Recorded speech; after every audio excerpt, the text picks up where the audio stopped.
Guinea, Guineas, Guinea Worm, Guinea-Bissau, Equatorial Guinea, the Guinea Coast, New Guinea, Papua New Guinea, Guinea Fowl, and Guinea Pigs, or as the local people of the Andes Mountains call them, dinner. Why are there so many things and places that can be found all over the world, but all have that same name, Guinea? Hi, my name is Carson. I am the Professor Woody from our channel, Professor Woody and Mr. Ford, where we talk about all kinds of things related to linguistics and culture. And in this video, I'm going to explain exactly how all those things get the name Guinea. Okay, I did lie a bit when I said exactly, because many things in etymology aren't so certain. We just don't have the evidence that guarantees 100% where the origin of a specific word or term comes from. But we do have some very educated guesses, and Guinea is no exception. For example, some people think it comes from a Berber language where a word like Aguinaldo meant black people, so Europeans picked up that word to refer to sub-Saharan African people, and others think it may come from the name Guinea, the city in Mali famous for its great mosque. But whatever the exact origin is, the word Guinea became used by the Portuguese and eventually the rest of Europe to refer to the area south of the Senegal River and its people, much of what today we call West Africa. Before we get into the names of specific countries, this brings us to the name of the Guinea Coast, which was the coast of the region called Guinea. Simple enough, right? So why are there 3 different countries in Africa alone that are called Guinea? Well, that has to do with, like many things, colonization. Europeans colonized different parts of Africa, and different countries had different parts that they called Guinea. There was French Guinea, Portuguese Guinea, and Spanish Guinea. French Guinea was the first to gain independence in 1958, and as such it named itself simply Guinea, with nothing else attached to it. Then in 1968, Spanish Guinea became independent and called itself Equatorial Guinea, because it's close to the equator. It's actually not on the equator at all, but there aren't any other independent Guineas that were any closer, so they stuck with it. And then last, in 1974, Portuguese Guinea became independent, giving itself the official name Guinea-Bissau, named after its capital city, Bissau. Now, it is worth noting that Guinea is sometimes referred to as Guinea-Conakry to distinguish it from Guinea-Bissau, because those 2 countries are, of course, right next to each other. Before we go on to the New Guineas, let's talk about the 2 Guinea things that come from the Guinea region: guineas and Guinea worm. Guineas are British coins that, of course, aren't used anymore, but were quite a common currency back in the day. And they were called that because the gold used to make them is believed to have come from Guinea. Guinea worm is a parasite that was found throughout sub-Saharan Africa, even in regions that were not referred to as Guinea, but it was named for its prevalence in the Gulf of Guinea and coastal Guinea region. That can be a bit depressing, but the good news about that is, thanks to efforts led by the late US President Jimmy Carter, Guinea worm is about to become the 2nd disease ever completely eradicated. The most recent information I could find was that in 2023, there were 13 or 14 human cases of Guinea worm.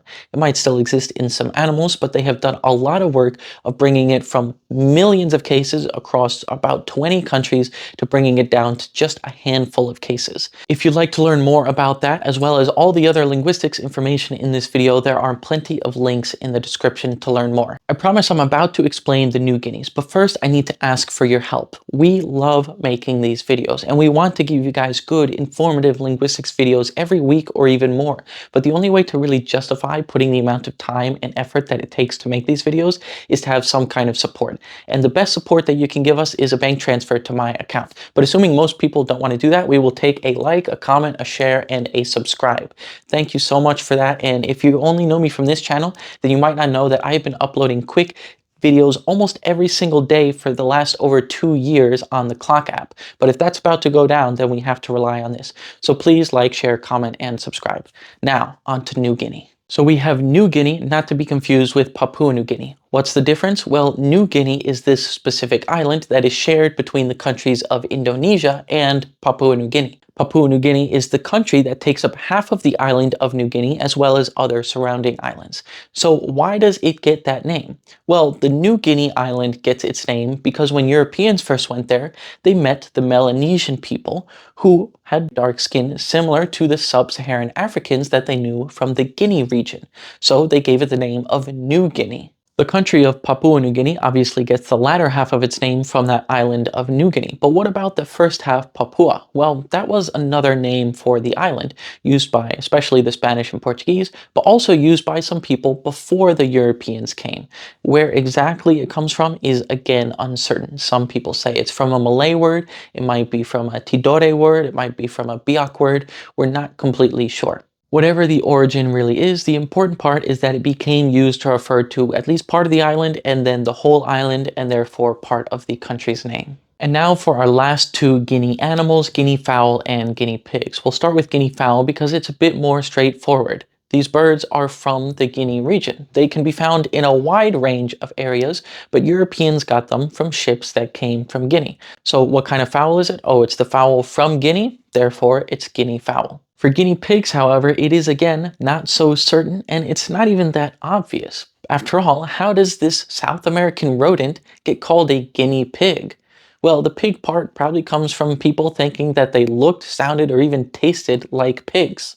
The Guinea part has multiple theories. Europeans might have thought that they came from the Guinea coast, which technically they might have if they sailed from South America and then took a stop in West Africa before going on to Europe, where Europeans were then exposed to them. So the last stop the ships took was on the Guinea coast before it made it to Europe. However, the animals did not originate from there. Some say that when they were introduced to England, they cost about 1 guinea to buy. But then again, the guinea money was named after the Guinea coast, so in a roundabout way, it was still kind of named after the Guinea region. And yet another theory says that it's simply a mishearing of the word Guyana, which of course is a region in South America. Not exactly where guinea pigs are usually found, but many of the ships that went to Europe may have left from the Guyana region, which is similar but completely unrelated to the word Guinea. Guyana actually comes from an indigenous South American language. Today, they are most known for being beloved pets around the world. However, they are still eaten in some parts of the Andes Mountains. I personally did live in the Andes region of Colombia. However, it's not so common there, but you do find it a lot in Ecuador and Peru, especially in regions like Cusco and places that were more towards the center of the Inca Empire. You can also find them in grocery stores in New York City. So that explains, I believe, 9 different things called guinea, and there's probably 100 more that I haven't even mentioned. What are some more guineas that you know of? Please let us know in the comments. And if you like this video, the best way to let us know is by hitting that like button, leaving a comment, and subscribing and sharing for more. If you'd like to see more like it, please check out the other videos on our channel and let us know what else you'd like to see us talk about.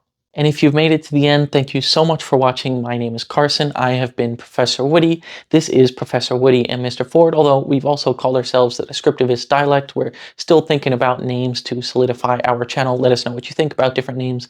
And I hope you enjoyed it, and we hope to see you at the next one. Thank you.